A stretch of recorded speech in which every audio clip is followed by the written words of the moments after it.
2025 jubilee വർഷം പ്രത്യാശയുടെ വർഷമായിട്ടാണ് നമുക്ക് നൽകപ്പെട്ടിരിക്കുന്നത്. പ്രത്യാശയുടെ ജൂബിലി വർഷമായ ഈ വർഷത്തിൽ കൂടുതൽ പ്രത്യാശയോടുകൂടി കർത്താവിൻ്റെ സന്നിധിയിലായിരിക്കാം.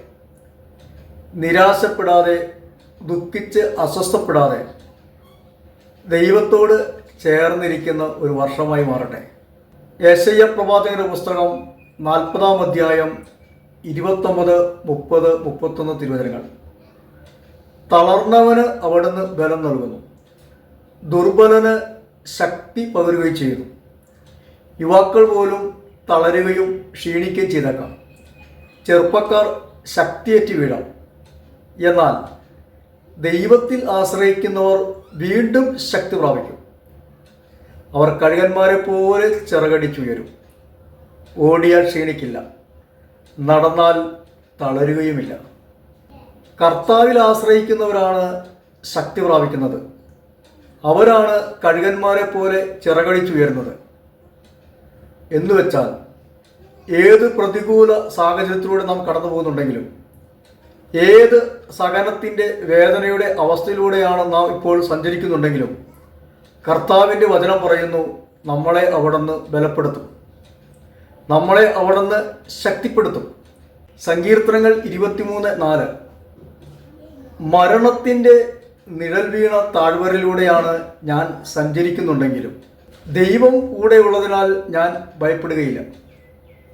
അവിടുത്തെ ഊന്നുവടിയും ദണ്ഡും എനിക്കുറപ്പേകും. വളരെ പ്രത്യാശ നൽകുന്ന തിരുവചനമാണിത്. പ്രത്യാശയോടുകൂടി ഈ കാലഘട്ടത്തിൽ നമുക്ക് ജീവിക്കാം. നമ്മളെ ശക്തിപ്പെടുത്തുന്ന പരിശുദ്ധാത്മാവിലൂടെ നാം ചോദിക്കുന്നതിലും കൂടുതൽ ചെയ്തു തരുവാൻ ദൈവത്തിന് സാധിക്കും. എഫേസ്യസ് ലേഖനം 3:20. നമ്മിൽ പ്രവർത്തിക്കുന്ന ശക്തിയാൽ നാം ചോദിക്കുന്നതിലും ആഗ്രഹിക്കുന്നതിലും കൂടുതൽ ചെയ്തു തരാൻ കഴിയുന്ന, നാം ചോദിക്കുന്നതിലും ആഗ്രഹിക്കുന്നതിലും കൂടുതൽ ചെയ്തു തരുവാൻ ആർക്ക് സാധിക്കും? നമ്മിൽ പ്രവർത്തിക്കുന്ന ശക്തി വഴി, നമ്മിൽ പ്രവർത്തിക്കുന്ന പരിശുദ്ധാത്മാവിൻ്റെ ശക്തി വഴി നാം ചോദിക്കുന്നതിലും ആഗ്രഹിക്കുന്നതിലും കൂടുതൽ ചെയ്തു തരുവാൻ ദൈവത്തിന് സാധിക്കും. പക്കൽ മീൻ ചോദിച്ചാൽ പാമ്പിനെ കൊടുക്കുമോ? മുട്ട ചോദിച്ചാൽ തേളിനെ കൊടുക്കുമോ? ദുഷ്ടരായ നിങ്ങൾക്ക് നിങ്ങളുടെ മക്കൾക്ക് നല്ല ദാനങ്ങൾ കൊടുക്കാൻ അറിയാമെങ്കിൽ എൻ്റെ സ്വർഗസ്ഥനായ പിതാവ് എത്രയോ അധികമായിട്ട് പരിശുദ്ധാത്മാവിനെ നൽകുകയില്ലേ?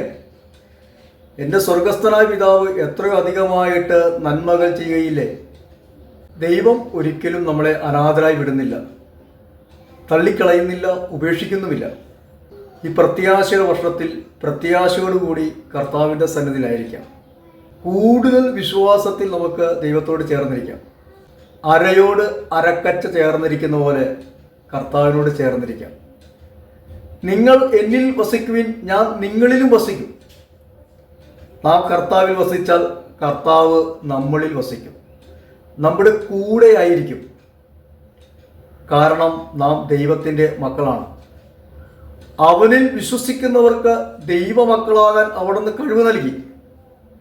യേശുവിലുള്ള വിശ്വാസം വഴി നാം എല്ലാവരും ദൈവത്തിൻ്റെ മക്കളാണ്. മക്കളാണെങ്കിൽ അവകാശിയാണ്.